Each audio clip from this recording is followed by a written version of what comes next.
Hello అండి, ఎలా ఉన్నారు? పిల్లలైతే స్కూల్కి రెడీ అవుతున్నారు. ఇంక ఈలోపు ఒక పొయ్యి మీద టీ, మరో పొయ్యి మీద ఇడ్లీ అయితే పెట్టేశాను. ఏముంది, రోజు ఉండేదే కదా అనుకుంటున్నారా? అంతే అండి, ఏం చేద్దాము, మన ఆడవాళ్ళకి రొటీన్గా పనులు ఉంటానే ఉంటాయి. ఇంకా మా పాప అయితే ఇడ్లీలు తింటుంది. ఈరోజు చిన్న చిన్న ఇడ్లీలు వేశాను.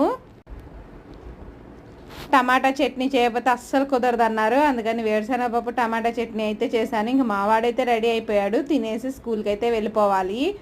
ఈరోజు వంట ఏం చేద్దామని ఆలోచిస్తూ సింపుల్గా సాంబార్ పెట్టేశానండి. రోజు ఏం కూర చేద్దామని ఎత్తుక్కోవడమే సరిపోయిద్ది కదా మనకైతే మాత్రం. ఇంకా 5 డేస్ తర్వాత ఈరోజే పూజ అయితే చేసుకున్నాను. ఆమ్లెట్ వేసుకోవాలనిపించింది, కార్తీక మాసం కదా. వెజ్ ఆమ్లెట్ అయితే వేసుకున్నాను. ఏం లేదు, ఉల్లిపాయలు, పచ్చిమిరకాయలు, ఒక 2 టేబుల్ స్పూన్ల శనగపిండి అయితే కలిపేసుకొని ఈ విధంగా పల్చగా ఆమ్లెట్ లాగా వేసుకున్నాం అంటే వెజ్ ఆమ్లెట్ సూపర్ ఉంటుంది. మీరు ట్రై చేయండి. Bye friends, thank you for watching.